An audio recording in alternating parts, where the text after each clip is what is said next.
She paid for her seat in first class. She was dressed with quiet elegance.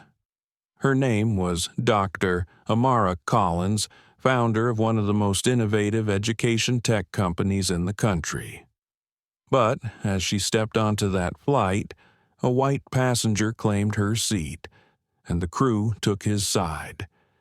Was it a misunderstanding, a mistake, or something far more deliberate? What the flight staff didn't know was that the woman they dismissed wasn't just a successful black CEO. She was about to walk into a global tech conference where her invention would change the future of learning. But behind the scenes, someone else was waiting to take credit for her work and nearly succeeded. How did this quiet, composed woman turn humiliation at 30,000 feet into a nationwide reckoning? What happened just seconds after the confrontation that caused the plane to ground and left an entire company scrambling to apologize? This isn't just a story about a stolen seat. It's about dignity, power, and what happens when the world underestimates the wrong woman. Before we dive into this powerful story, don't forget to like, share, and subscribe to our channel. You won't want to miss a single second. The hum of quiet chatter and boarding announcements filled the air as Dr. Amara Collins stepped into the first-class cabin of Flight 471. The scent of leather seats and citrus cleaner greeted her as she adjusted the strap of her laptop bag and moved down the aisle with calm precision. Her steps were measured, her shoulders relaxed, but her mind was alert. Always alert. Seat 1A. She had chosen it intentionally, a window seat, the first in the row, close to the front easy exit. She liked the quiet there, the sense of command. After all, she wasn't just traveling for leisure. Tomorrow, she would deliver a keynote that could shift the landscape of artificial intelligence integration across industries. She stopped at the row and smiled faintly. First class was half empty, as she liked it. She settled into 1A and smoothed the navy blazer she wore over a crisp white blouse. It wasn't flashy, but it said exactly what it needed to. She didn't have to scream CEO, she embodied it. Amara placed her phone on airplane mode, then pulled out her slim laptop to go over her slides. The world called it revolutionary. She called it her team's truth. Years of late nights, mental exhaustion, and steady brilliance had gone into this presentation. And tomorrow, SageLoop Technologies would finally take its rightful place in the conversation. A shadow fell over her. "Excuse me." A sharp voice cut in. "You're in my seat." Amara looked up. A man in his mid-50s stood before her, tailored suit, salt and pepper hair perfectly arranged. His eyes scanned her, then the seat, then her again. "This is 1A, she said gently. "Yes, and it's mine." He didn't ask. He announced. Amara kept her voice level. "I believe there's been a mistake. May I check your boarding pass?" The man scoffed. "I fly this route twice a month. It's always my seat, every time." He didn't offer the pass. "I understand," Amara replied, "but my ticket clearly says 1A. "I don't think you understand," he replied. "I paid for this seat. Platinum status. Years of loyalty. They always reserve it for me." There it was, the implication. Amara could feel the tension shift in the cabin. A couple of heads turned. A flight attendant approached, her name tag reading Stephanie. "Is there a problem here?" she asked, smiling with the weariness of someone who had managed 1,000 mid-air dramas. "This woman is in my seat," the man said before Amara could answer. "It's 1A. I always fly 1A." Amara offered her boarding pass. Stephanie glanced at it, then turned to the man. "Sir, may I see yours?" The man hesitated, then dug into his jacket. He handed over his phone with the boarding pass app open. Stephanie looked. Her smile faltered, just a flicker. "Sir, your ticket says 2C. "That's not possible." Amara exhaled quietly and returned her gaze to her laptop. The man didn't budge. "They must have made a mistake. I'm not sitting in 2C. That's an aisle. I always get the window." Amara closed her laptop gently. "Sir?" Stephanie tried again, her tone still polite. "It appears Dr. Collins has the correct seat. Would you like me to help you settle in 2C? He ignored her. "I always fly 1A, he said again. But now he was speaking past Stephanie and directly to Amara. "It's my seat." Her eyes didn't flinch. She had heard this tone before, in boardrooms, in investor meetings, at conferences. It was the voice of entitlement disguised as confusion. "Dr. Collins," the man repeated, as if testing the legitimacy of her title. "That's correct," she said simply. Stephanie looked nervous now. There were passengers behind him waiting to pass. She gestured gently. "Sir, we do need to let others board." A woman across the aisle pulled out her phone and began recording silently. Still, the man stood his ground. "What is it you do again?" he asked, smirking. "HR." Amara smiled, though it didn't reach her eyes. "I'm the CEO of SageLoop Technologies," she said. "And tomorrow I'll be speaking at the Cascade Tech Forum in Seattle." There was a pause. He said nothing, but the dismissal in his face said everything.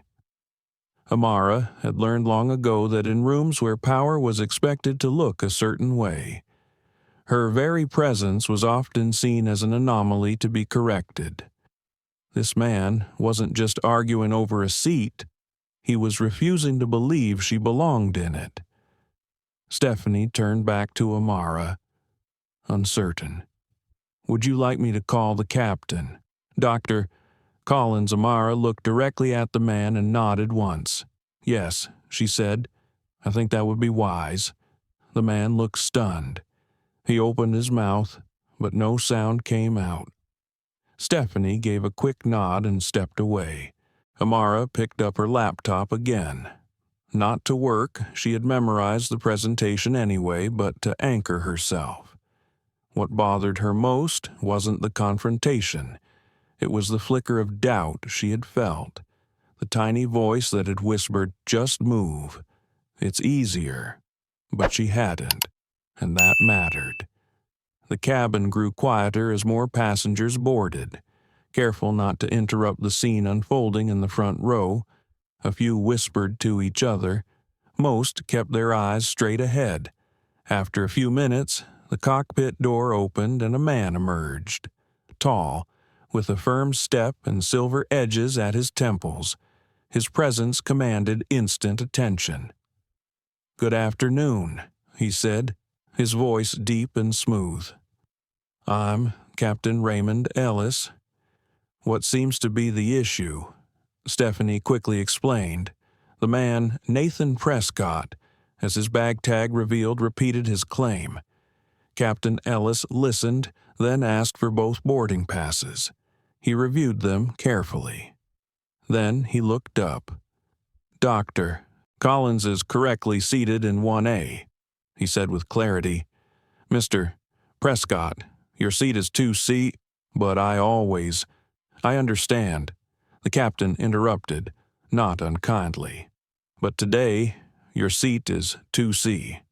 Nathan stood in silence for a beat, then huffed and grabbed his bag. As he moved past Amara to settle behind her, she heard him mutter under his breath, "Some people just think they can buy their way in." Amara blinked slowly. Behind her, a voice whispered, "I saw everything. I'm recording in case you need it." She turned slightly. The woman across the aisle gave her a quiet nod. Amara nodded back. This wasn't over, but she wasn't afraid. As the boarding process continued behind her, Amara sat still in seat 1A, fingers gently resting on the closed lid of her laptop.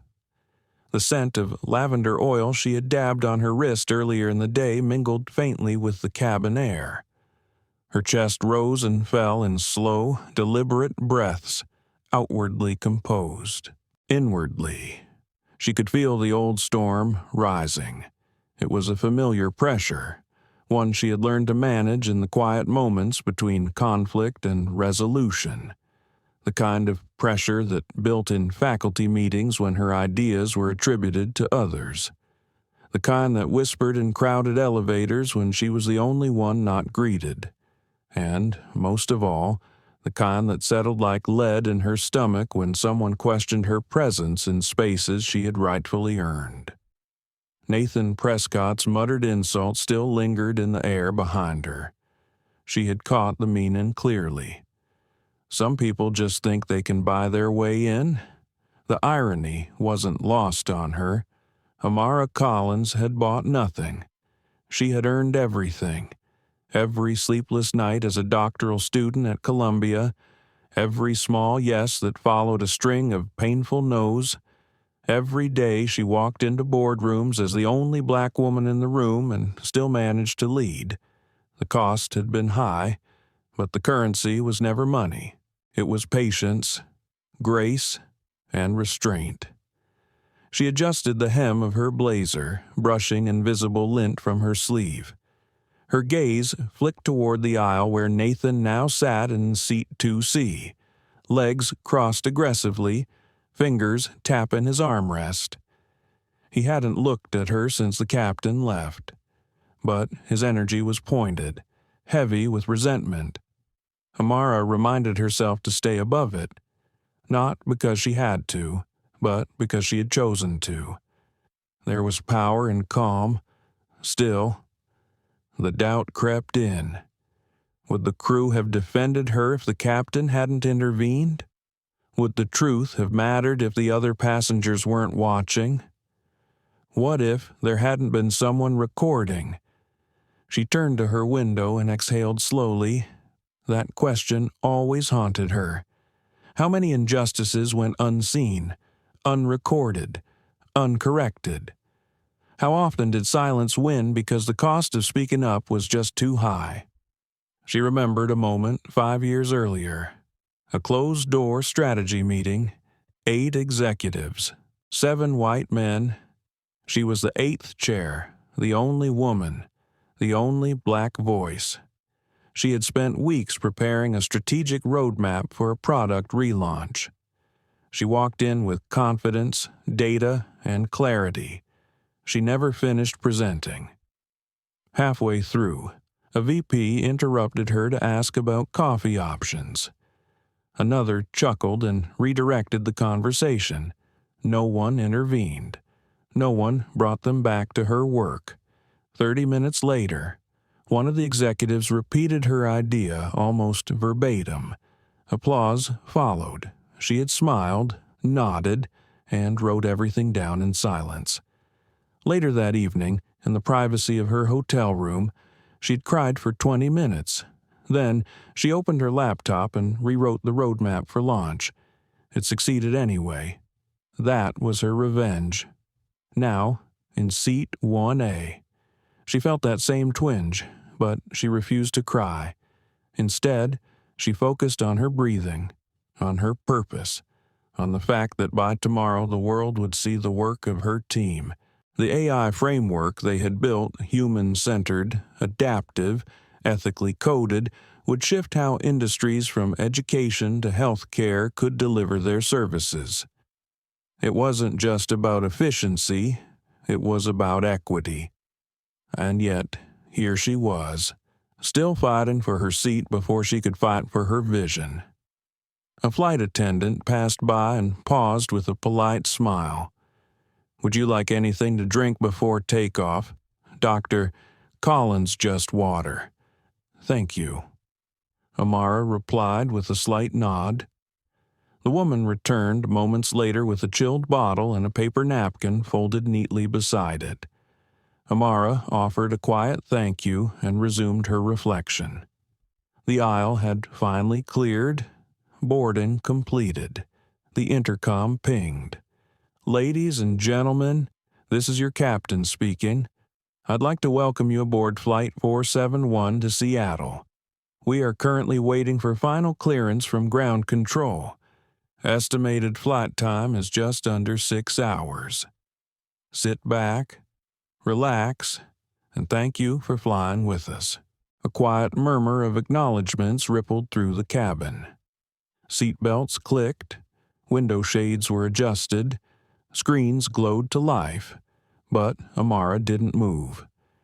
She was staring at her phone. A new text had come through from her assistant, Jason. Alert. Attempted login to presentation server, origin Seattle. May be related to recent phishing attempts, monitoring closely. She stared at the message. Timing was too convenient. Amara locked the screen and set the phone aside. She could feel the slow onset of adrenaline now, not from the seat incident, but from something deeper. Someone was trying to access her materials, and she had a gut feeling she already knew who was behind it. Her eyes flicked toward the row behind her. Nathan Prescott was speaking into his phone, voice hushed, eyes darting. He leaned sideways in his seat, shielding the screen from others' view. The earlier confrontation, the entitlement, the refusal to move. It wasn't just a bruised ego.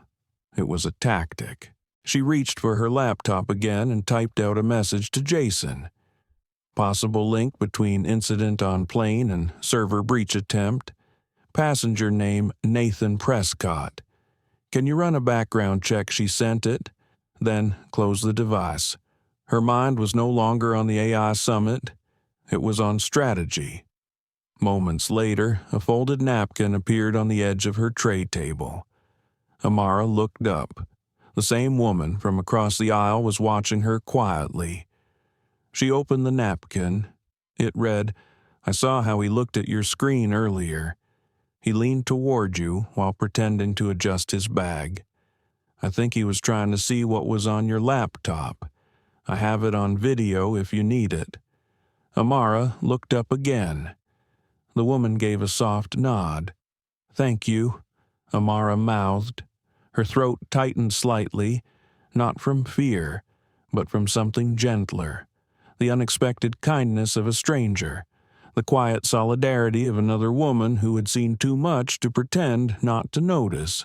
As the plane began to taxi, Amara leaned back into her seat. She wasn't just defending her dignity anymore. She was defending her life's work. Whatever Nathan Prescott was planning, it would not succeed.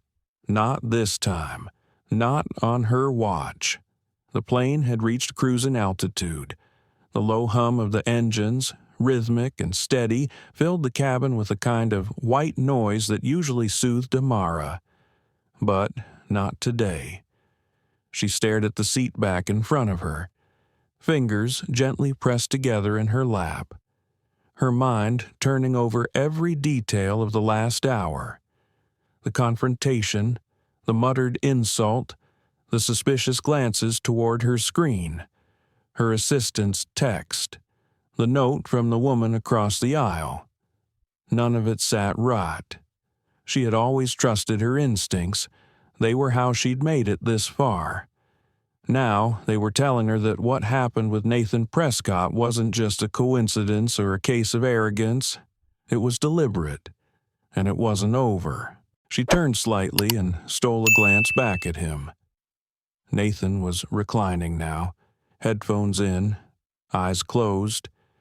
But even at rest, his posture was tense. The way his hands rested on his knees, fingers curled in, looked like a man who was preparing for something. Amara studied him for a moment longer, then faced forward again. The flight attendant returned with a soft smile. "Excuse me, Dr.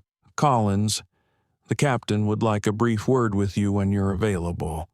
Amara raised an eyebrow. "Is there a problem?" "Not at all," the woman said quickly. "He just asked to speak with you privately, whenever you're comfortable."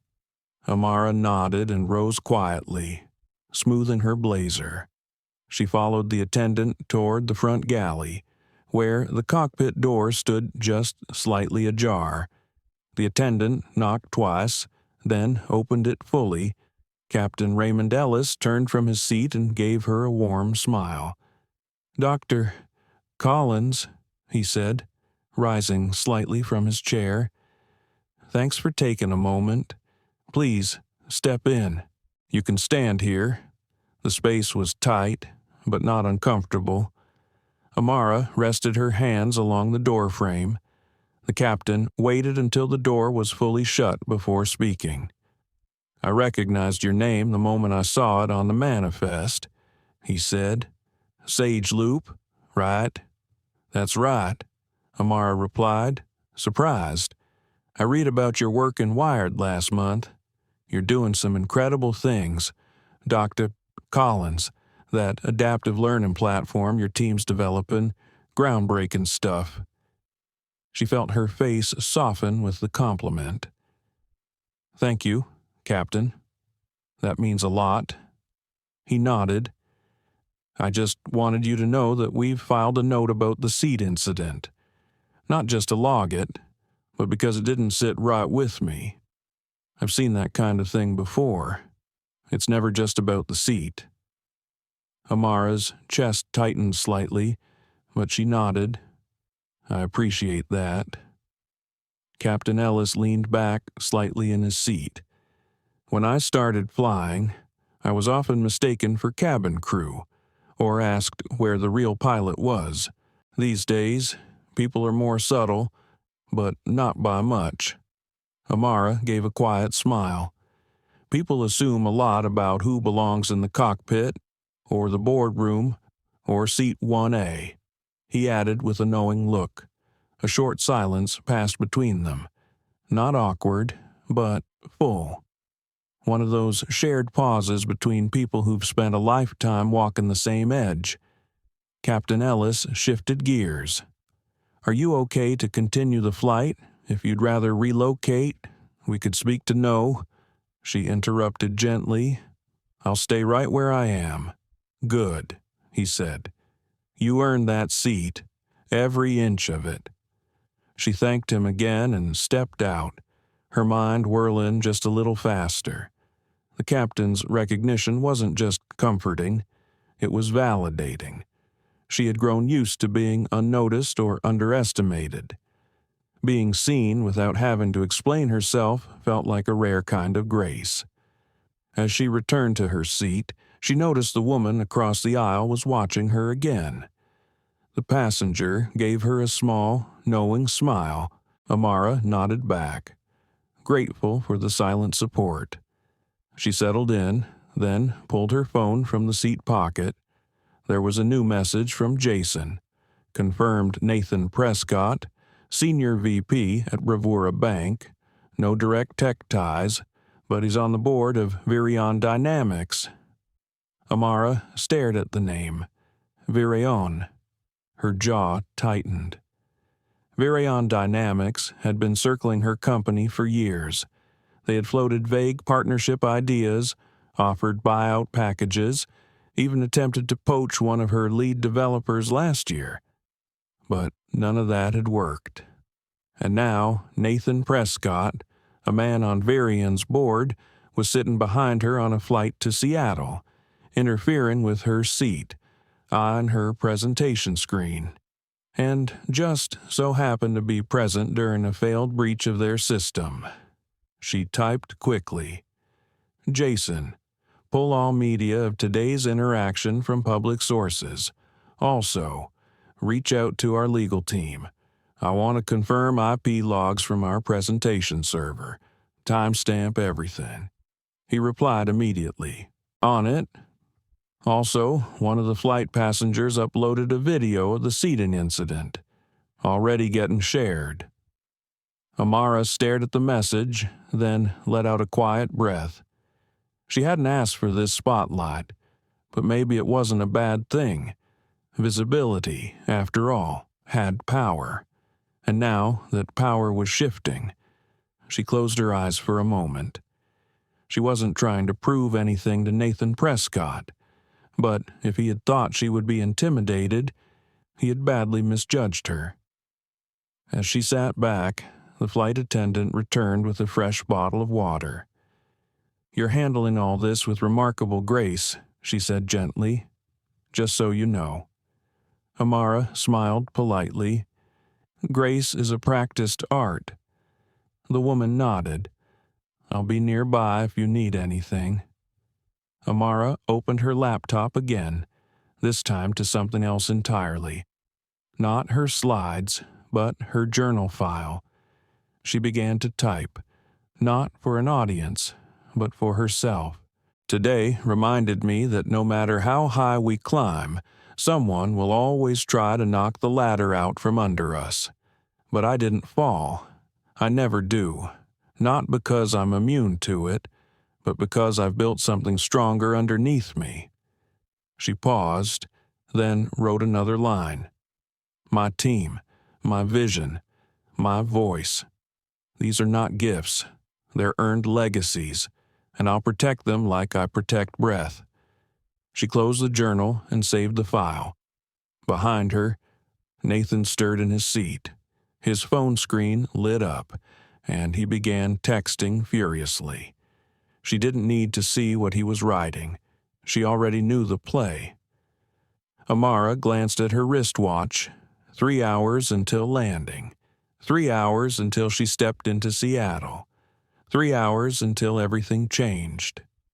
She smiled faintly and leaned back against the headrest. Whatever he was planning, he was already too late. The glow of the cabin dimmed as the flight crew prepared the passengers for the mid-air quiet that often settled once drink service ended. Soft music floated through Amara's noise-canceling earbuds, but she wasn't really listening. Her eyes remained open, fixed on the screen in front of her, though the video playing had long since become a blur of movement and sound. The words of Captain Ellis still echoed in her mind. "You earned that seat, every inch of it." It had meant something, hearing that, especially from someone who had clearly fought his own battles in high places. Yet even that brief moment of acknowledgement hadn't fully quieted the inner voice she had learned to live with. That voice was always measured, always questioning. Had I overreacted? Was my tone too firm? Did I make them uncomfortable? Should I have just let it go? Even now, even after the confirmation from both the captain and her boarding pass, Amara still found herself revisiting the moment with Nathan Prescott. She replayed it like a scene in a courtroom, each word, each facial twitch, each moment of silence. She remembered the way Stephanie, the flight attendant, had hesitated, that tiny pause before she asked Nathan for his boarding pass. As if she were unsure who was more likely to be right, as if instinctively she trusted him more. That pause had weighed heavier on Amara than Nathan's smugness ever could. It was the kind of silence she had grown up around. Not overt hatred, not violent bigotry, but something quieter, more systemic, the kind that seeped in like fog. "You don't belong here. You don't look like us. You must be mistaken." She had been taught how to disarm that fog with a smile, to say, please, even when she was owed an apology, to thank people for recognizing her existence, to offer proof of her place before being asked. The years of that had worn into her bones. She shifted slightly in her seat, adjusting the blanket draped across her lap. Outside the window, stars blinked in the night sky above the clouds. The earth was invisible below, cloaked in darkness and distance. She thought about her mother for a moment, a woman who had scrubbed floors in hospital wings while raising Amara to speak like a senator and think like a scientist. Her mother would never have known what a CEO's cabin felt like, but she would have understood this moment perfectly. Because she, too, had known the weight of being doubted before a word left her mouth. Amara reached for her phone, only to pause when she saw the woman across the aisle watching her again. Their eyes met. The woman gave a quiet nod. No words. Amara smiled, grateful. There was something about shared silence between women who knew. It could speak louder than shouts. She picked up her phone. A new message from Jason had come in. Found security footage of Prescott meeting with Virion execs last week. Sending now. Also, hotel confirms your reservation has not been touched yet, but I'm having them flag it for any suspicious access. Amara downloaded the video file without opening it yet. Then another message appeared. Also, side note, you're trending. Someone posted the seat incident on social media. Comments are overwhelmingly supportive. Her heart sank just a little. It wasn't that she feared attention, but it had become all too easy to become the symbol instead of the person. All too easy to have people cheer for her strength while ignoring the cost of staying strong. She replied simply, "Thanks. Keep me posted on hotel status. I'll review footage once we land." Then she locked her phone and leaned back. The low rumble of the plane continued. A voice called out softly, "Dr. Collins." Amara looked up. It was the same woman from across the aisle. She had quietly stepped into the space next to Amara's seat, kneeling slightly so as not to block the aisle. "I didn't want to intrude earlier," she said in a low voice, "but I wanted you to know I'm an attorney. Sophia Morales, Civil Rights Litigation." Amara blinked in surprise. Sophia continued, "I saw the whole thing, and I've dealt with cases like this before. If you ever need someone to back your account legally, I'd be happy to provide a statement. I also have a recording if needed." "Thank you," Amara replied softly. "That means a lot." Sophia gave a nod. "Just tired of watching this stuff happen and go unchecked. And, honestly, your composure was remarkable." "I've had practice," Amara said, and they both smiled quietly. Sophia stood. "I'll be a few rows back if anything else happens." Amara nodded, then watched her return to her seat. It was strange, the way allies revealed themselves in moments like this. Quietly, intentionally, and sometimes just in time. She turned back to her window, her reflection staring back at her in the night-darkened glass. Her eyes looked tired but clear, her posture straight, her hands still. Behind her, Nathan stirred. She didn't look, but she could feel his movement. It was like a shift in the wind, predictable, yet never quite welcome. From her peripheral vision, she saw him stand up. He made his way toward the restroom. As he passed, she could sense him glance at her tray table, at her closed laptop. She angled her body slightly, shielding her device. He continued on, but her thoughts were no longer at rest. She opened her laptop and connected to her secure folder. She checked the presentation once more. The firewall was still holding. Her encryption layers were in place. But the risk wasn't just digital, it was human. It always had been. She opened a new document, not her slides, not her journal, just a list. People to watch Prescott, Nathan Crane, Daniel hotel staff in Seattle, pending flight crew, assess full recording, woman passenger, possible witness attorney Morales, follow-up Jason, increase security protocol. She saved the file and locked the system. Then she whispered aloud, not to anyone in particular, but to the space itself. They think I'm just another seat to push out of the way. She let the silence settle around her again, but they forget I helped build the damn aircraft. Amara stirred awake as a soft chime echoed through the cabin, signaling the final hour of flight. She hadn't meant to sleep, only to rest her eyes. But exhaustion had caught up to her. The emotional weight of the day had found its moment. Her neck ached slightly. She rolled her shoulders and blinked, then reached for the bottle of water on her tray. As she sipped, she checked her phone. A new message waited from Jason. Prescott's connections run deeper than expected. Confirmed, he attended a closed-door event last month hosted by Virion's Strategic Ops team. Theme, anticipating disruption. Translation, they knew what you were building. Amara read the message twice. Another ping followed. Also, your hotel reservation just triggered a flag. Someone tried to access it remotely but failed. They may try again once we land. She let the phone fall gently into her lap. So, this wasn't a coincidence, not even close. Nathan Prescott wasn't just an arrogant traveler with a bruised ego. He had boarded this flight with intent, whether it was to observe her, to intimidate, or worse, to find a way to intercept her work. He had a purpose. And now she had confirmation.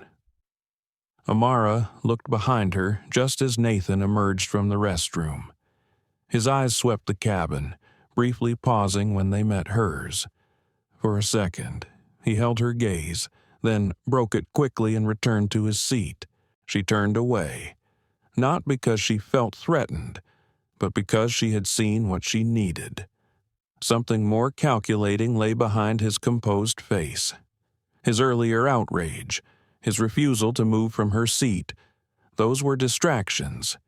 He had been testing her, pushing for a reaction, maybe even a mistake. And now, if she reacted too strongly, he could claim she was emotional, unstable, that she had made a scene. She'd seen it happen before. Women like her were expected to remain calm no matter the provocation. The moment they pushed back, they became the problem. But she had no intention of becoming a spectacle. She would become a wall. She unlocked her phone again and began composing a secure message to her company's legal team. Update: possible corporate surveillance in play. Passenger Nathan Prescott, linked to Virion Dynamics, encountered confrontation on plane. Also, possible attempt at presentation sabotage. Request real-time monitoring at Cascade Tech Forum venue. Loop in internal security. Do not share publicly yet. She hit send. A minute later, her phone buzzed again. This time, it was Maya Jensen.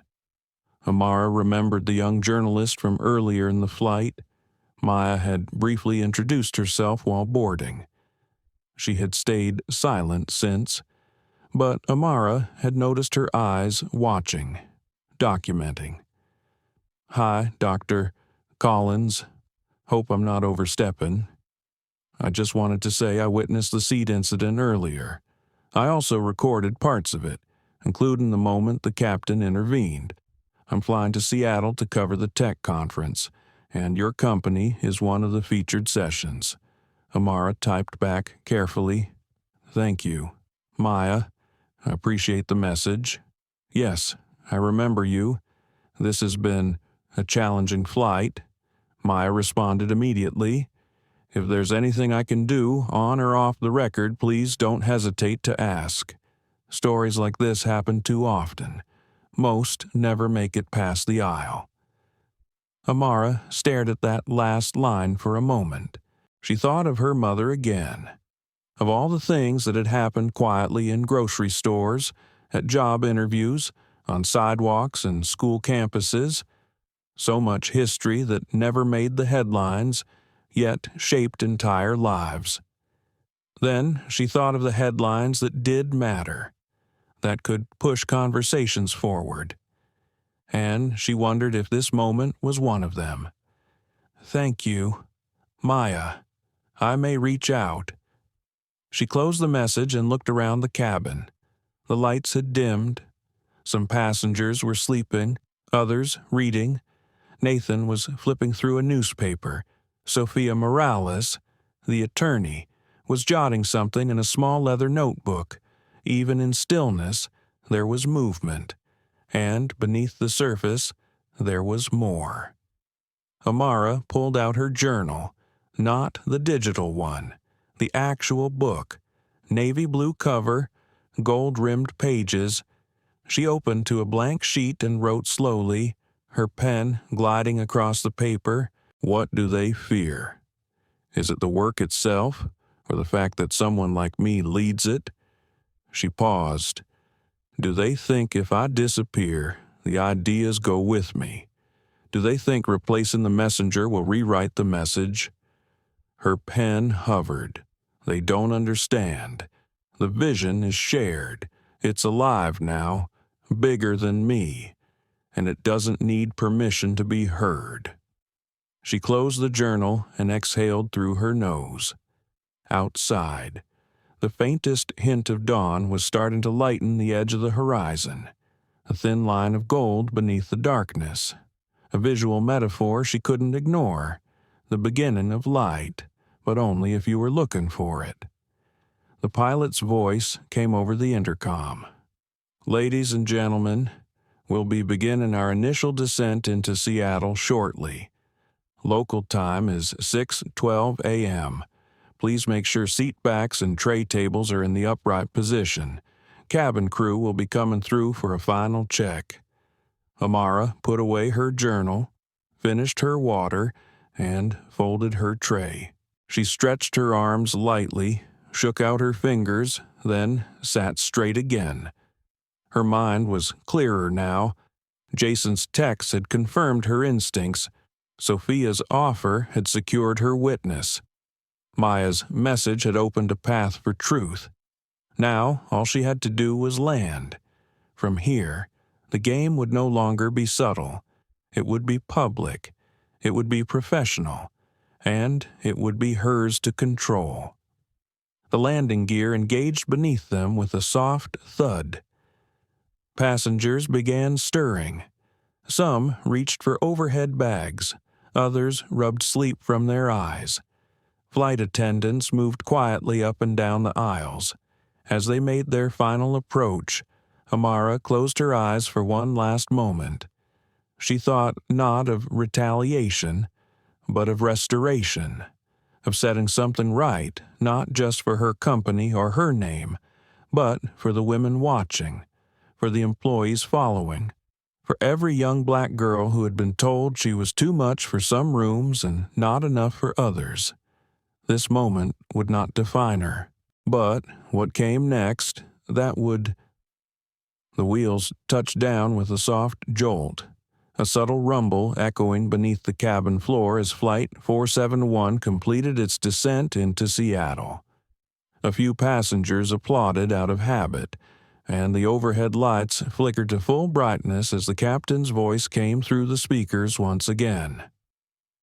"Welcome to Seattle-Tacoma International Airport. Local time is 6:24 a.m. We'll be taxiing shortly. Please remain seated until the aircraft comes to a complete stop." Amara unbuckled her seatbelt slowly, her movements fluid but deliberate.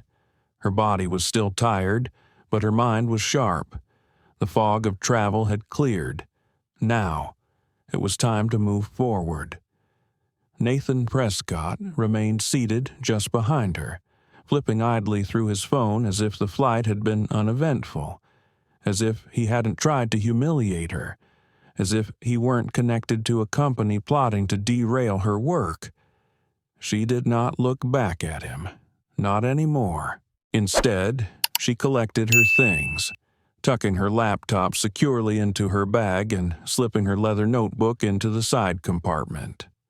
The moment the seatbelt sign chimed off, passengers rose in waves, some stretching, others already retrieving luggage. Amara stayed seated, one row behind. Nathan stood up quickly, grabbing his carry-on from the overhead bin. He barely waited before stepping into the aisle. It didn't surprise her. His kind never liked to wait for anything, not permission, not fairness, not justice. When the aisle began to move, she rose calmly, sliding her bag over her shoulder. As she stepped into the line of exiting passengers, she glanced once more at the woman across the aisle. Sophia Morales had risen too, her coat already draped over her arm. Their eyes met. Sophia gave her a quiet nod. "We're not done yet," it seemed to say. Amara nodded back.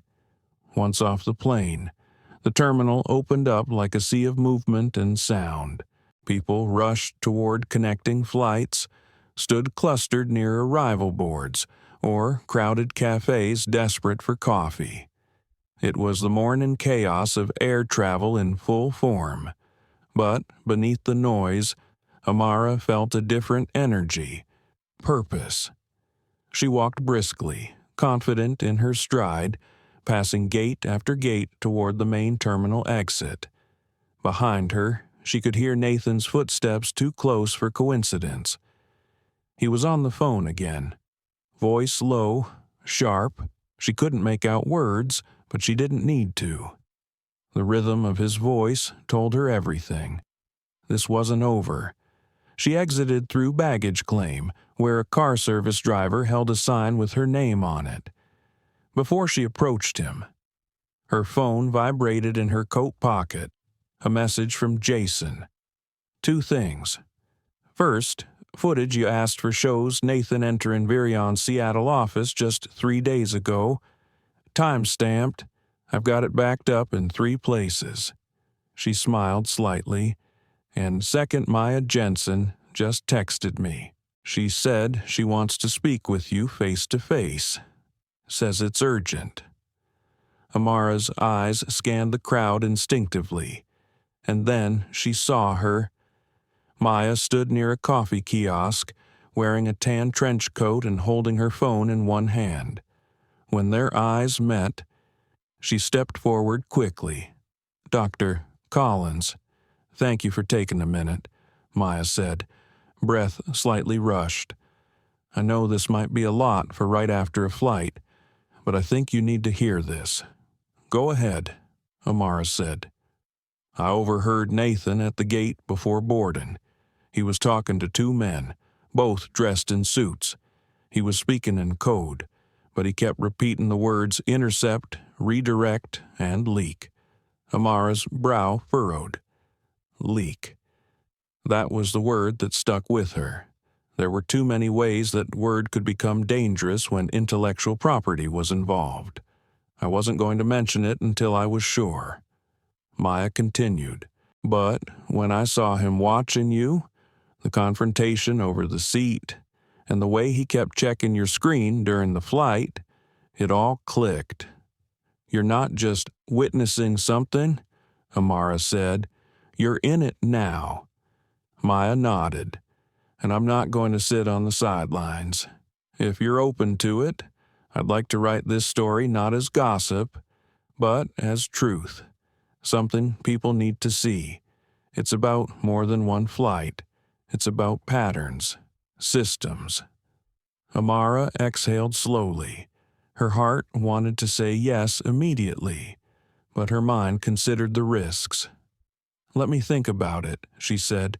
"I appreciate your integrity." "Of course," Maya replied. "Here's my card. No pressure. And I can also send over the raw footage of the interaction on the plane." "Please do," Amara said, accepting the card. "And thank you. Sincerely." They parted ways with a mutual understanding. This wasn't just news. It was a moment of reckoning. And it had witnesses now. As she turned to approach her driver, She felt a tap on her shoulder. Sophia. "I hope I'm not interrupting," Sophia said. "I just wanted to give you something." She handed Amara a small envelope. "It's a formal statement, sworn and signed. I wrote it after I got off the plane while it was still fresh in my mind. Just in case you need to escalate this later, and if you do, I'd be happy to represent you." Amara blinked. "You did all that already?" Sophia smiled. "Some of us don't wait for the storm to hit before we build the shelter." "Thank you," Amara said, genuinely touched. Sophia touched her elbow lightly. "You're not alone in this. Remember that." Amara nodded, too moved to respond with more. She stepped into the waiting car, her hands still holding the envelope and Maya's card. As the driver pulled into the flow of traffic, Amara leaned back in her seat. The city of Seattle slowly rising before her through the tinted window. She felt the shift now, deep in her chest. The quiet tension of the flight was over, but the real confrontation was just beginning. The sabotage had already started. The question was, how far were they willing to go to stop her, and how far was she prepared to go to stop them? Her phone vibrated again. Another message from Jason. Conference center just flagged something weird. A group of men with Virion badges checked in under Horizon Tech's name. They're claiming they have an announcement scheduled. Amara's pulse quickened. So that was their plan. Not to compete, but to copy, to steal, to present her vision as their own. But not if she got there first. She leaned forward. "Take me straight to the hotel," she told the driver, "and make it fast." The ride to the hotel cut through Seattle's waking streets. Fog clung low to the buildings, and traffic lights glowed against the mist like quiet sentinels. Amara stared out the window, watching the city unfold, but her mind was already inside the conference venue, scanning for threats she could not yet see. Jason's last message haunted her thoughts. A group of men with Virion badges checked in under Horizon Tech's name. They're claiming they have an announcement scheduled. It was bold, reckless, even. But that was how these corporate takeovers often began. Not with legal notices or acquisitions, but with whispers, presence, and positioning. To the public, appearances were everything. Whoever stood first at the podium shaped the story. And if Virion managed to stand there with her innovation in hand, that story would no longer be hers.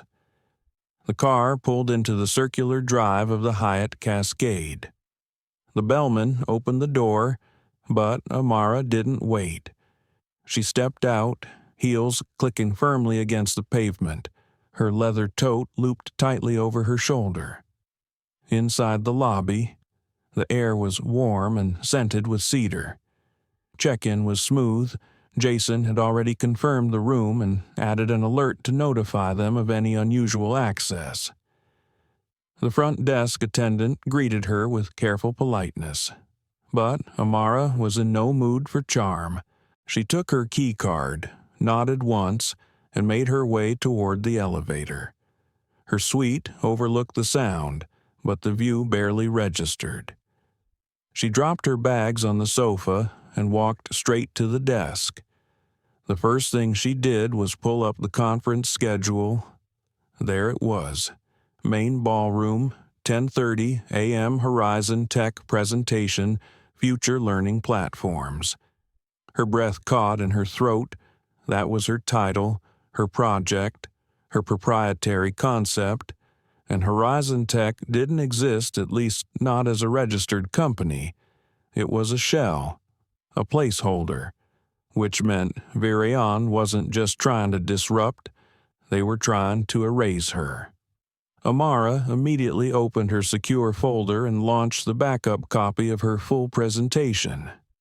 She double-checked timestamps, patent filings, internal team notes all locked and synced.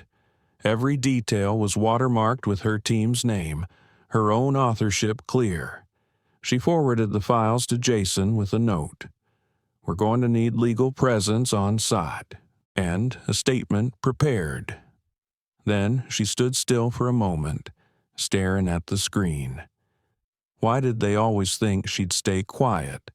Why did they always mistake her grace for passivity? She walked to the mirror in the corner and stared at her reflection.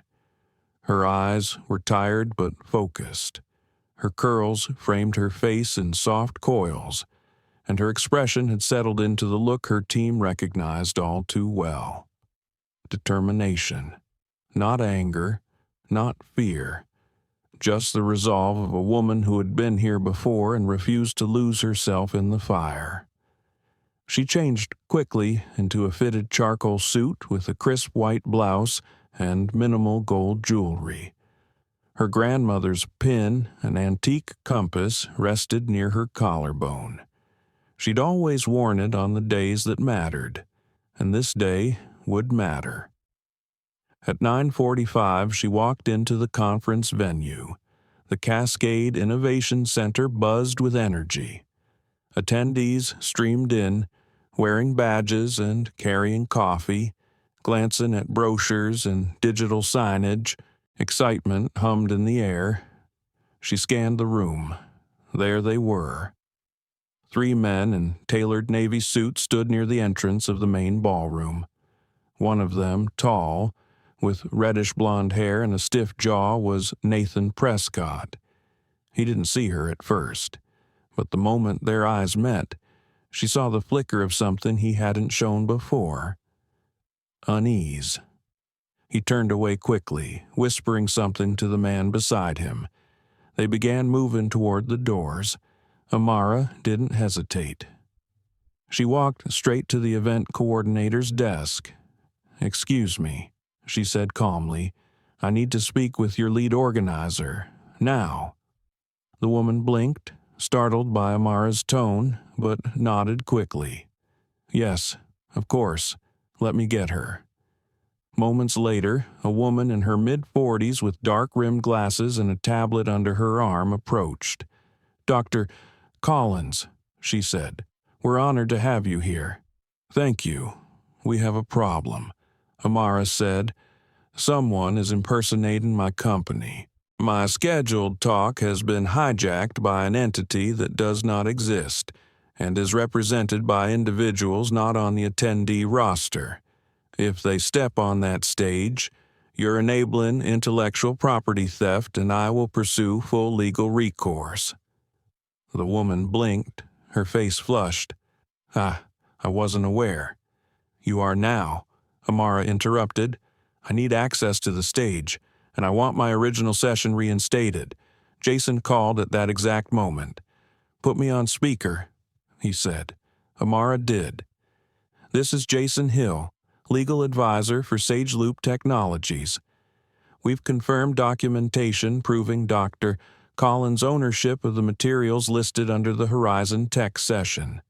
We are filing an injunction right now and have secured a cease and desist prepared for distribution. If these men present today, the conference becomes legally liable." The organizer paled. "Give me 5 minutes," she said.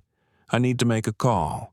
10 minutes later, Amara stood at the back of the ballroom, watching as a conference representative approached Nathan and his colleagues. A brief exchange followed. Then all 3 men were escorted off the premises. No yelling, no drama, just silence. But Amara knew what silence meant now.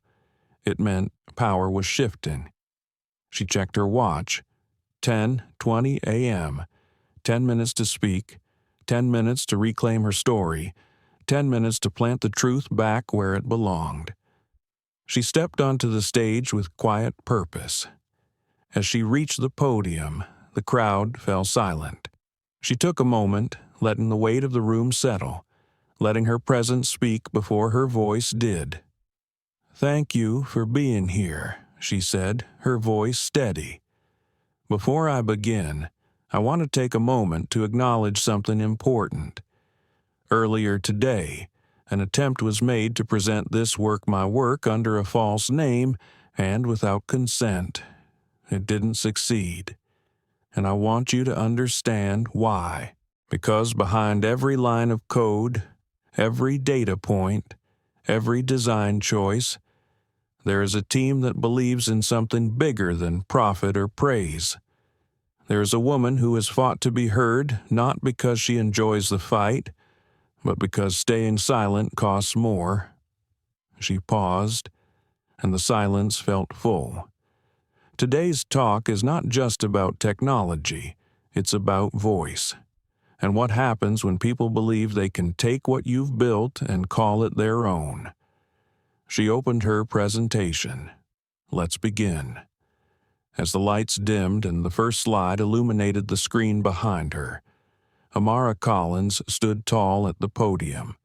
Her fingers lightly gripped its edge, but her posture remained calm.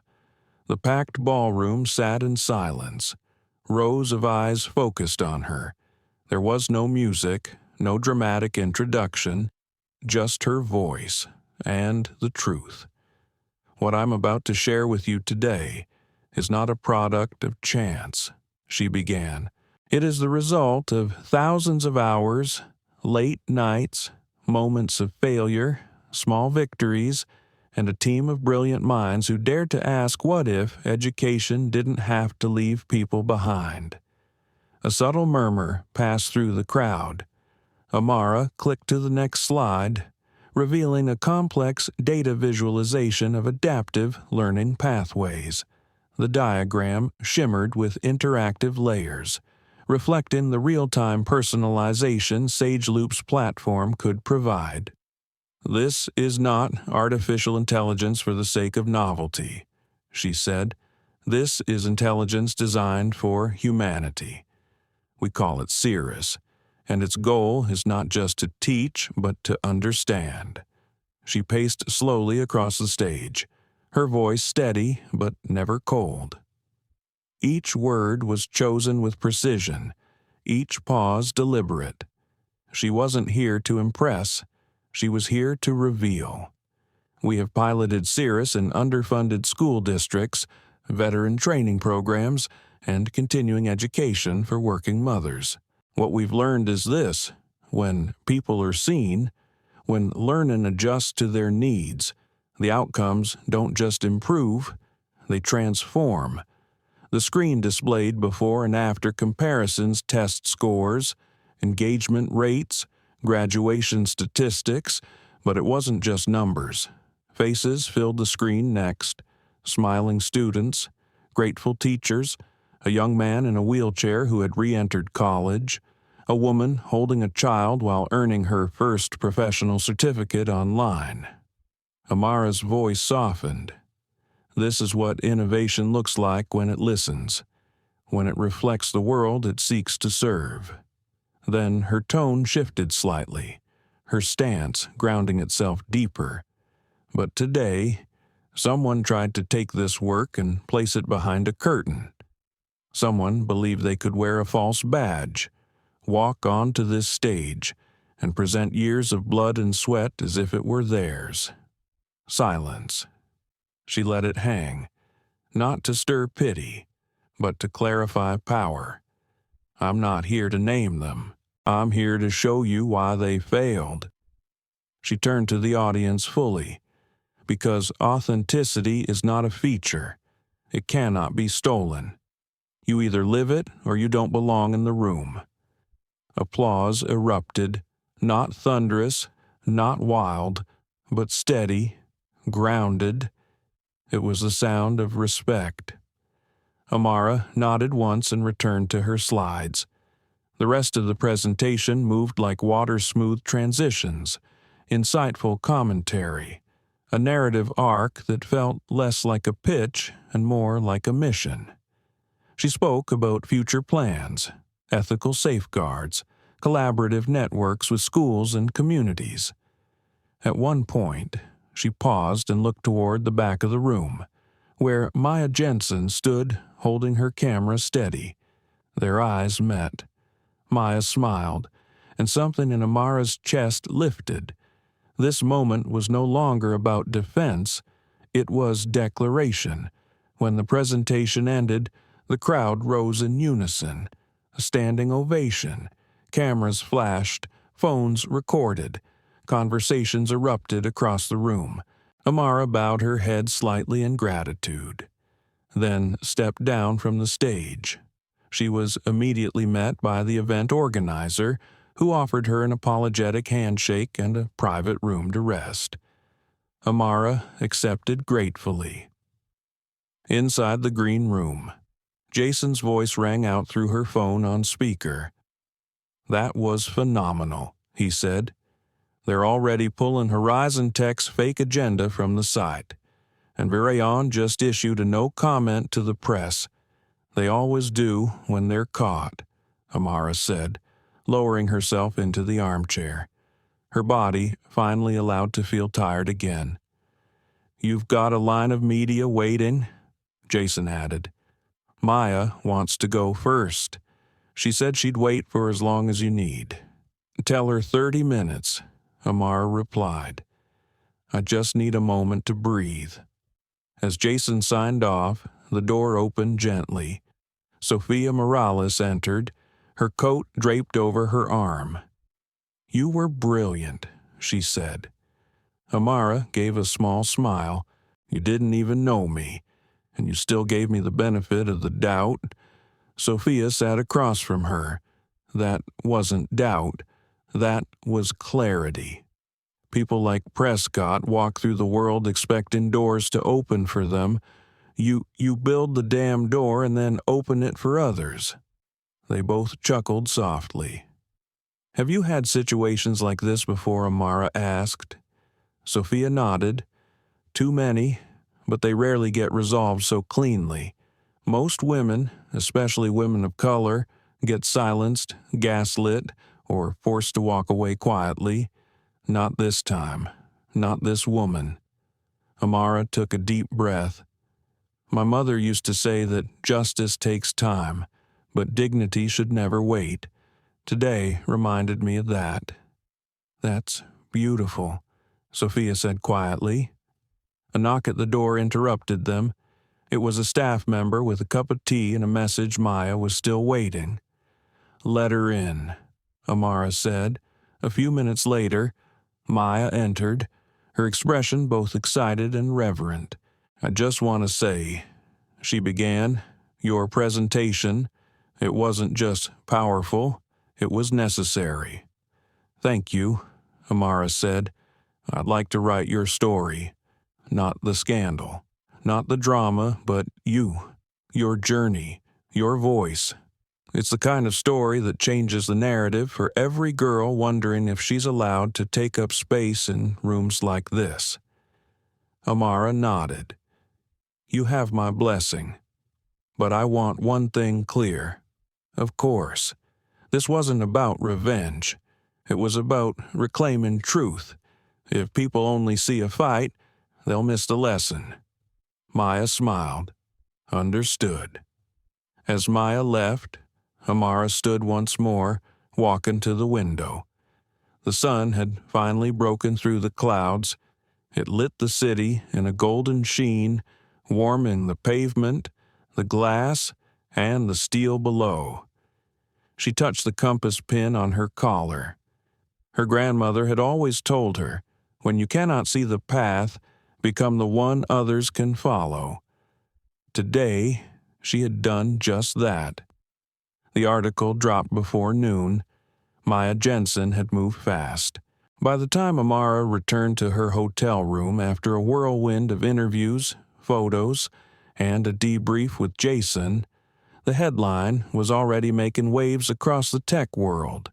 They tried to steal her seat, then they tried to steal her work, but Amara Collins took the stage. Anyway, underneath the headline was a photo taken just as Amara stood at the center of the conference stage, framed in light, her palm raised gently as if offering both warning and invitation. Amara didn't click on the article at first. She just stared at the image. She looked composed, not angry, not desperate, just whole.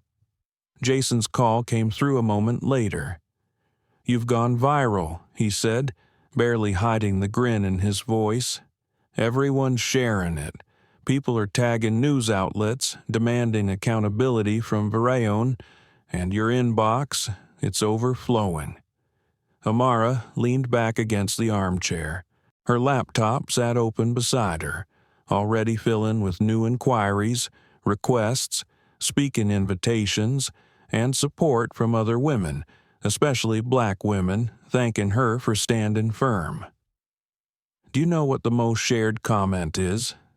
Jason asked. "Tell me." She didn't raise her voice. She raised the bar. Amara let out a soft laugh. "Who wrote that?" "No idea. But it's already being quoted like a mantra." She grew quiet. Part of her wanted to enjoy the moment, to bask in the justice of it, but the weight of what it took to get here kept tugging at her. And then came the other side of going viral, the backlash. It arrived like clockwork. Anonymous accounts flooding her feed with subtle jabs and louder attacks, overreaction, race baiting. She should have just found another seat. Jason had warned her this would happen, and she wasn't surprised. But reading them still left a cold taste in her mouth. She closed her laptop. Just then, there was a knock at her door. When she opened it, Sophia Morales stood there, holding a small bag. "I figured you probably forgot to eat," Sophia said. "You're not wrong." Inside the bag was a turkey sandwich, a bottle of water, and a piece of dark chocolate. The essentials. Sophia smiled. "Thank you." They sat together on the couch, eating in the comfortable quiet that only women who had been through something similar could share. "You're not going to be able to control how people spin this," Sophia finally said. "Some are going to see you as a threat no matter how softly you speak. That's not on you." "I know," Amara said, "but it still hurts sometimes, doesn't it?" "Yes, it does." Sophia took a sip of water. "You didn't do this just for you, though, and you know it." That was true. Even now. Amara thought of her interns, of the high school girls in her mentorship program, of the elder black women who paved the way for her to even imagine this kind of success. This victory belonged to all of them. Later that evening, a new alert appeared on her phone. Breaking Virion Dynamics Issues statement, acknowledging unauthorized activity at conference. Apologizes to Dr. Amara Collins, CEO resigns. Amara blinked. Prescott Jason called again. Confirmed.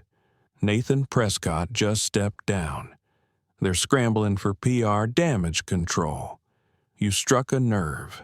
I didn't even name them, she whispered. That's what makes it more powerful, Jason replied. She leaned her head back and closed her eyes. A resignation, a public apology.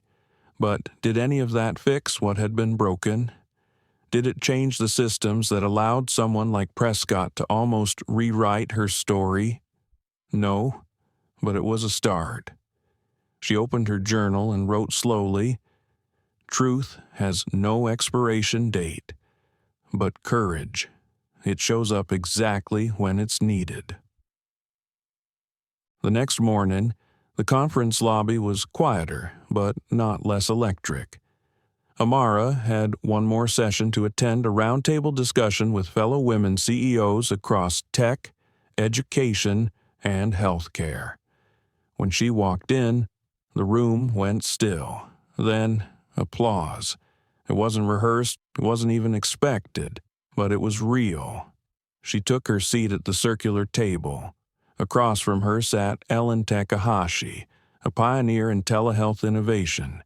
To her right, Cecilia Alvarez, who had built a data security empire. These were women who had also faced battles. Different rooms, same resistance. "We're honored to have you," Ellen said warmly, "and we want to start today by acknowledging that sometimes leadership means standing when you are expected to disappear." "Thank you," Amara replied, "and sometimes silence is just another way of being erased." The room nodded. Over the next hour, they discussed everything from ethical innovation to the emotional toll of leadership, but when Amara spoke, people leaned in just a little more. She talked about what it meant to be underestimated, what it cost to constantly prove you belonged, and why she kept doing it anyway. "Not for applause," she said, "but for the little girl watching, wondering if her ideas are too big for the world." That afternoon, as she prepared to leave for the airport, a hotel staff member approached her quietly. "Dr. Collins." "Yes. There's a letter for you. Someone dropped it off this morning. Said it was personal." She took the envelope, no name on the outside, just a simple fold. Inside, a note. "You reminded me that the right thing isn't always the easy thing, but it's always worth it. I'm sorry, I see that now. No signature, but she didn't need one. It was from him, Prescott." She stared at the handwriting for a long moment, then folded the letter again. Not as a trophy, but as a reminder. The real win wasn't the apology. It was being seen and refusing to disappear. The flight back to San Francisco felt different. Amara sat in seat 3A, the same one she was told she didn't belong in just days before. But now, no one questioned her presence. The flight attendant greeted her respectfully, called her Dr. Collins without hesitation, and offered tea with a genuine smile. She wasn't used to these gestures feeling so natural. She accepted the cup, resting it gently on her tray table, and looked out the window. The clouds outside floated like soft fields of memory, stretched endlessly beneath the aircraft. For the first time in days, Amara could exhale without immediately preparing for the next storm. Still, her thoughts were full. It wasn't just the headlines. It wasn't just the resignation or the public apology. It was what came next, what lasting change would look like, and whether this moment would become another story that the world forgets after the news cycle ends. She pulled her leather journal from her tote and opened to a blank page. The scent of ink and paper grounded her. She had filled hundreds of these over the years, notes, ideas, reflections, pieces of herself recorded quietly between meetings, in taxis, or at boarding gates. She wrote, "Legacy is not built on applause. It is built on alignment, on what you do when no one is watching, on who you lift when you rise." Her pen hovered over the paper for a moment. Then she continued. "This week showed me the power of not backing down, but also the weight of it. I don't want to be brave because I have to be. I want to live in a world where I can be soft without being stepped on." A tear welled in her eye, not from sadness, but from release. She gently wiped it away. Across the aisle, an older black woman, dressed in a navy cardigan and reading a novel, glanced up and caught Amara's gaze. She gave a small, knowing smile. The kind of smile passed between women who recognize shared struggle without needing words. Amara smiled back. She reached into her bag and pulled out her phone. There were dozens of new messages, most congratulatory. Some from people she hadn't heard from in years. She scrolled past them all and opened one thread in particular. Maya Jensen. Maya had sent a link to her follow-up article. The title read, "Not Just a Seat: What Amara Collins Taught Us About Belonging and Power." Amara began to read. In the days since Dr. Amara Collins' quiet but powerful stand at the Global Innovation Conference. A shift has begun to ripple across the tech world. But what matters more than any trend or buzzword is the reminder her presence gave us. You don't earn your seat by being allowed to keep it. You earn it by never giving it away.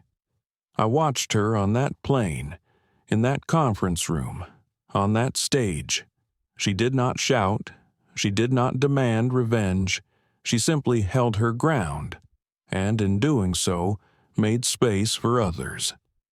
This story was never just about intellectual theft or professional sabotage. It was about who gets to speak, who is expected to shrink, and who chooses to expand anyway. Amara stopped reading. She closed her eyes and pressed the phone to her chest. She had doubted herself many times in the past. She had questioned whether the constant resistance was worth it. But in this moment, she felt the quiet confirmation that yes, it was. Every no that she turned into a yes. Every moment of being ignored, only to build something so undeniable they had to listen. It was worth it. As the flight continued, she drifted into a light sleep. In her dreams, she was walking through a school. Children ran past her, laughing. One little girl with dark brown skin and big, curious eyes stopped and looked up at her. "Are you the lady who made the learning robot?" she asked. Amara knelt. "I helped." "Yes." The girl beamed. "I like it. It makes me feel smart." When Amara woke, they were beginning their descent. She reached for her notebook again and jotted the line, "We do not build for applause. We build so the next generation can begin where we hope to arrive." Back on the ground in San Francisco, her driver met her at arrivals.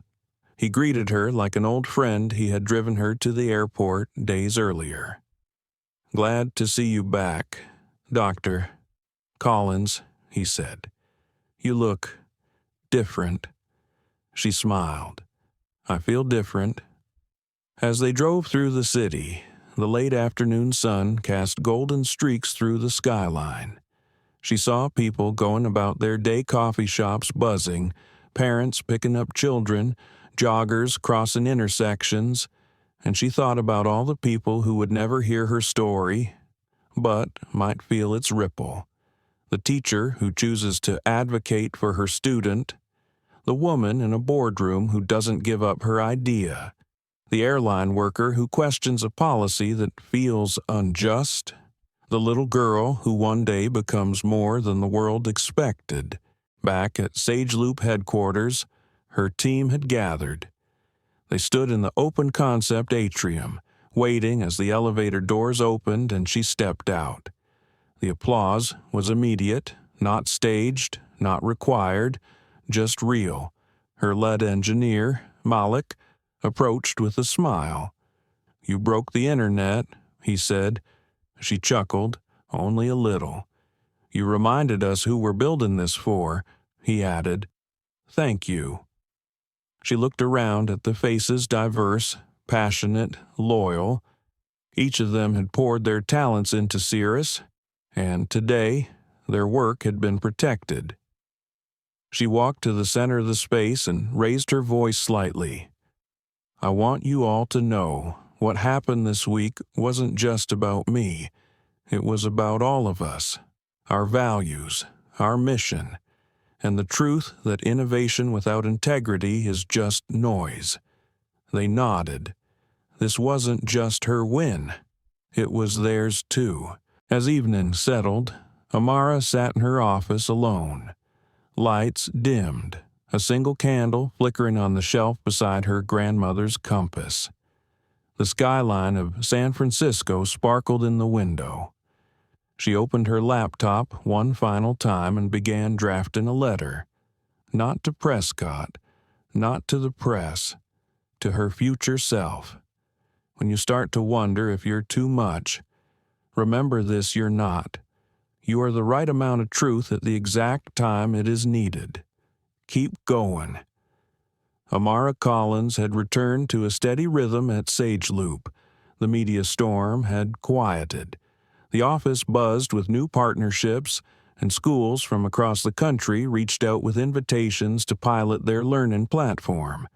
But just when things started to settle, an unexpected email appeared in her inbox. Subject: Presidential Tech Council. Invitation to join. Amara stared at it for a moment, unsure whether it was real. She clicked. "Dear Dr. Collins, your recent contributions to ethical innovation, education equity, and integrity in leadership have not gone unnoticed. We would be honored to extend an invitation to you to serve on the newly expanded Presidential Tech Council as an advisor for inclusive technology policy. A formal letter will follow by courier.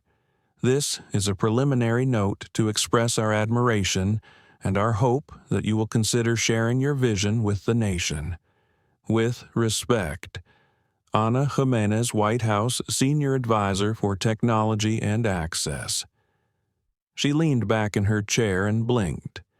It wasn't that she never dreamed of impacting policy. She just never imagined it would come like this. Not because of an award or a grant, but because she stood her ground. A soft knock came at the door. It was Malik. Everything okay? She turned the laptop toward him. He read silently, then broke into a grin. "That's huge." "I know," she said, still processing. He sat across from her. "You've already changed the way we build. Now you get to shape how the whole country thinks about what building ethically looks like." That was true. But the invitation brought more than just honor. It brought questions. How would it change her role at SageLoop? Could she balance national policy influence and personal leadership? Would she be reduced to a symbol paraded around for optics, but not truly heard? She kept thinking of something Sophia had said that night in the hotel. Justice takes time, but dignity should never wait. Maybe this was the time. That evening, she called Sophia to talk it through.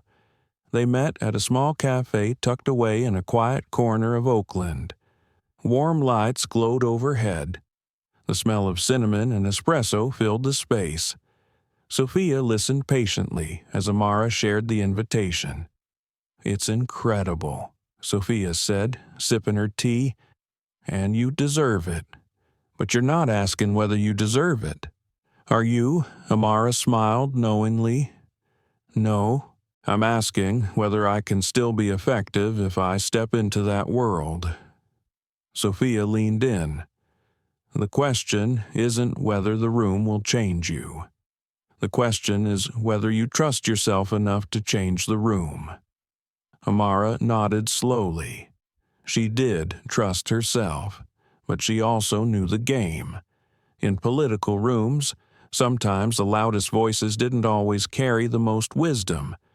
She had no interest in being a figurehead, but maybe, just maybe, she could be a compass. She looked at Sophia. "I'll say yes, but on my terms." Back at SageLoop, the team gathered the next day for their usual Monday stand-up. Amara stood in front of them, holding a small announcement. "I've been invited to serve as an advisor on the Presidential Tech Council," she began. Gasps and smiles lit up the room. "That's amazing," Malik said, eyes wide. She held up a hand gently. "It's not a departure. I'm not leaving SageLoop, but it's an extension, a way to bring what we've built here into larger conversations about how technology serves everyone, not just the privileged few." Her voice steadied. "I want you all to know this happened because of us, because we didn't fold, because we stood firm when it mattered, and because we keep building like people's futures depend on it, because they do." Applause erupted. Later that afternoon, she met with Maya Jensen again, this time not for an interview but as a mentor. Maya had been offered a senior editor role with a national tech magazine. She hesitated to take it, worried the publication would water down her voice. "I don't want to lose what made my writing meaningful," she told Amara. "Then don't," Amara said simply. "If they invited you, they already see your worth. Now it's your job to protect it." Maya smiled, both nervous and inspired. "How do you always sound like a walking manifesto?" Amara laughed. "I journal. A lot. That night. Back at home." Amara lit a candle beside her window and opened her notebook once more. She wrote, "Power is not just presence. It is practice. It is knowing when to speak and when to create space. It is knowing the difference between a spotlight and a lighthouse and choosing to be the latter." She would fly to Washington next month. There would be meetings, debates, bureaucracies, and probably more resistance. But she was ready. She knew now that the world didn't need another voice yelling for space. It needed someone steady enough to hold it. The next morning, before heading to the office, she stopped by her neighborhood bookstore. There was a shelf near the register labeled Young Readers. A little girl stood there, flipping through a picture book. Amara knelt down beside her, smiling. "What are you reading?" "It's about a girl who builds robots," the child said proudly. "That sounds amazing," Amara said. "Do you like building things, too?" The girl nodded, curly hair bouncing.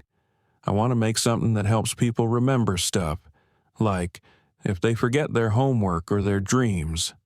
Amara's heart swelled. "What's your name?" she asked. "Zaria." "Well, Zaria, I hope you build the biggest, boldest thing this world has ever seen."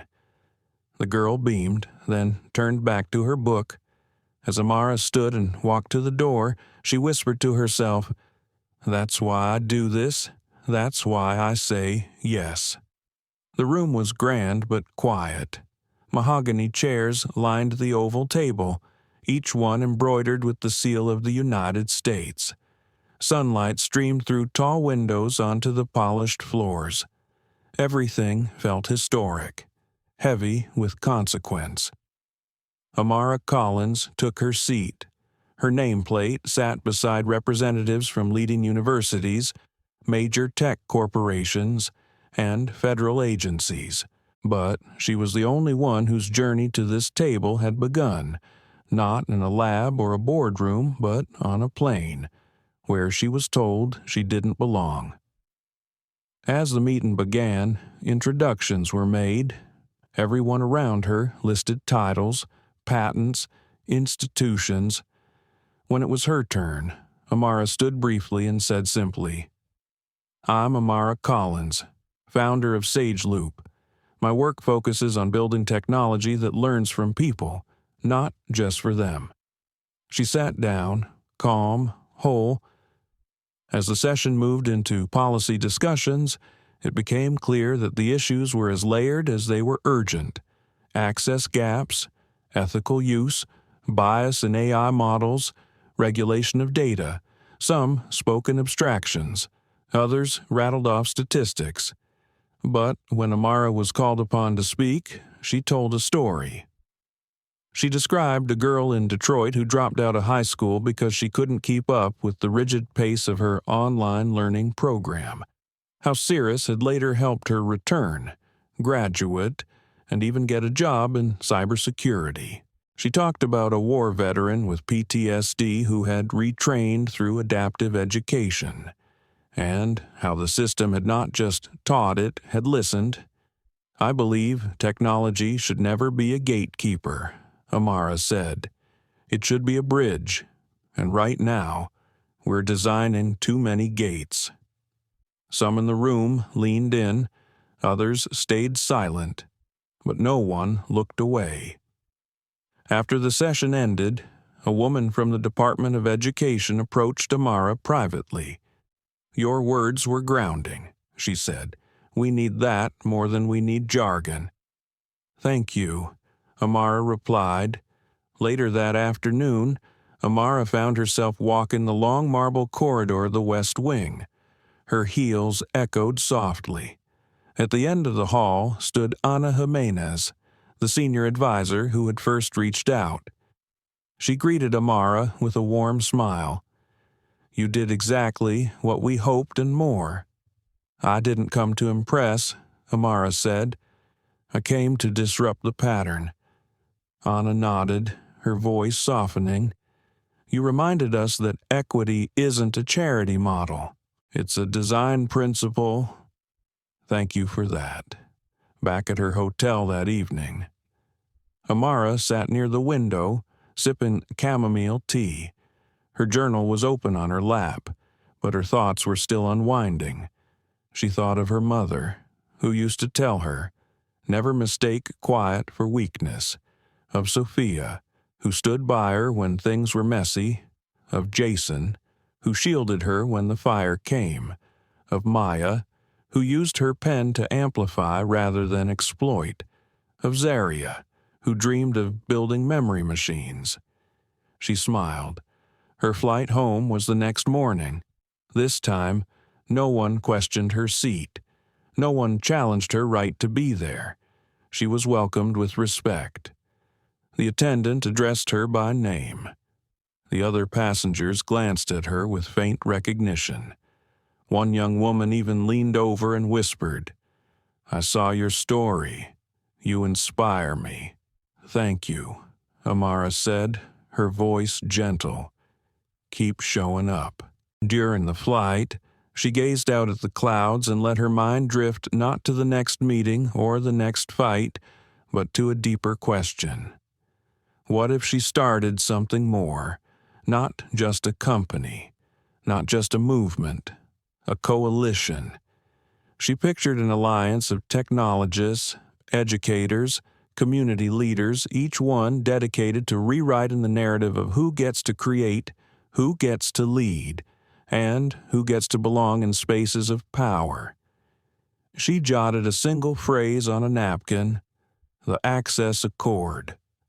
The name felt right.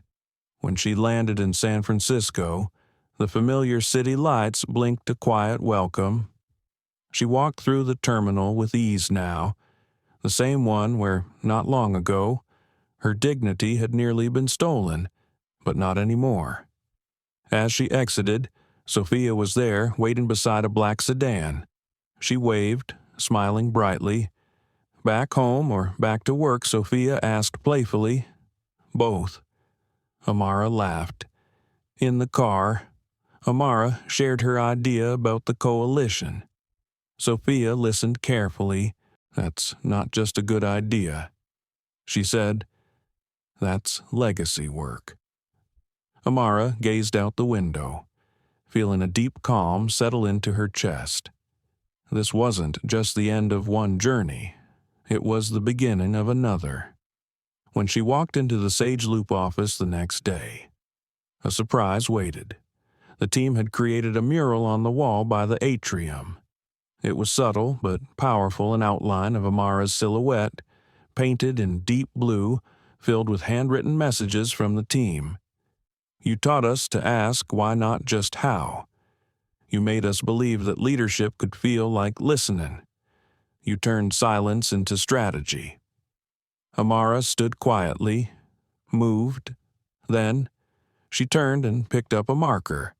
Beneath all the messages, she wrote, "A seat isn't given, it's built, then reinforced, then shared."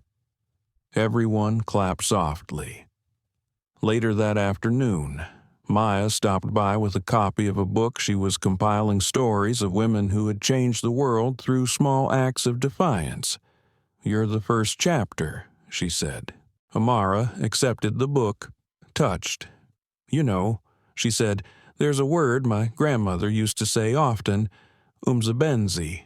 It means work, but not just labor. It means purpose, duty, a calling. This she gestured around her is my Umzabenzi, and so, as the sun dipped below the San Francisco skyline, casting gold across the rooftops, Amara stood in the place she built, surrounded by the people she lifted and the legacy she was still writing, no longer asking for a seat. Because now she owned the table, and she was making room. Dr. Amara Collins never shouted. She never raised her voice. She simply stood her ground, and in doing so, she moved an entire system, from a stolen seat in first class to an invitation to advise the nation. Amara's journey reminds us that justice isn't always loud. Sometimes it arrives quietly, through truth, through presence, through undeniable excellence. This story isn't just about race or gender or tech. It's about what happens when we stop asking for space and start building it. Amara didn't demand power. She became it and then opened the door for others. And yet, her story also exposes a truth we can't ignore. Discrimination still lives in the everyday, in policies, in silence, in the comfort of those who think accountability won't come at 30,000 feet. But it did. If this story moved you, if it made you reflect, if it made you angry, if it made you proud, please like, share, and subscribe. Your voice helps amplify stories that matter. And stay tuned, because this is just one of many. We'll be back with more stories that challenge injustice, celebrate resilience, and remind us all of the power in being seen. Thank you for watching.